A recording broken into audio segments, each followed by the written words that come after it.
sure Kim Jong-il would have preferred to have a longer time to usher his son into a leadership role. But having had 2 or 3 years, I think it's sufficient to indicate that there'll be a certain amount of stability. I don't think many people in Pyongyang and beyond right now will want to go against what clearly were the wishes of Kim Jong-il. North Korea already have a nuclear test twice. Yes. Now who have a nuclear trigger? Who controls the nuclear?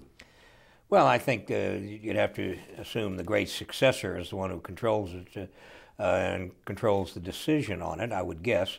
And we will see if, as he moves forward toward the 100th anniversary, the birthday of 100th anniversary of Kim Il-sung and the 70th anniversary of Kim Jong-il, if the great successor wants to use sort of the nuclear question to raise the anxiety level of the neighbors.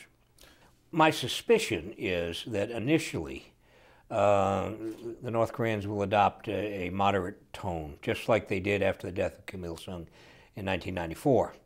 And that brought forward a certain amount of assistance from the West and from the neighbors. It was only latterly that North Korea found the need to be more saber-rattling and fire missiles and eventually nuclear devices. But over time, it could very well be that if Kim Jong-un is not seeing the type of assistance that he thinks his country deserves, then he may up the ante by detonating a third nuclear device. Also, you just mentioned about the Kim Jong-un. Kim Jong-un is just 28 years old now. Also, he has very few experience of politics. Do you think he can become the power like Kim Jong-il or Kim Il-sung? Well, although I acknowledge that this presentation of a Marxist monarchy is something that communist theology does not admit, I do think that there's enough mythology in North Korea coming from Kim Il-sung that there is a certain amount of legitimacy that is lent to Kim Jong-un.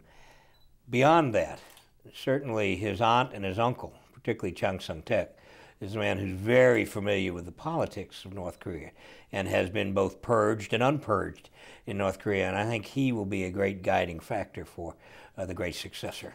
There are more than 1,000 generals in North Korea. Do you think that most of the general, the old senior general, they support Kim Jong-un as a top leader? I think initially they will accept it, but the real question is, in the longer run, will Kim Jong-un be clever enough and adept enough to keep the military in line, or will they try to assert their own authority? I think in the short term they will not. In the longer term they may. Mrs. Hillary Clinton, after Kim Jong-il's death, he sent a message like she hoped peaceful and stable transition of North Korea. What does it mean? I thought she had a very nuanced message for the people of North Korea, expressing the fact that the concern of the United States was for the people of North Korea. And beyond that, hoping that the new leadership of North Korea would be wise enough to make good choices for the people of North Korea. It was a very nuanced message. It was not rude, but there is a message to the North Korean people in it.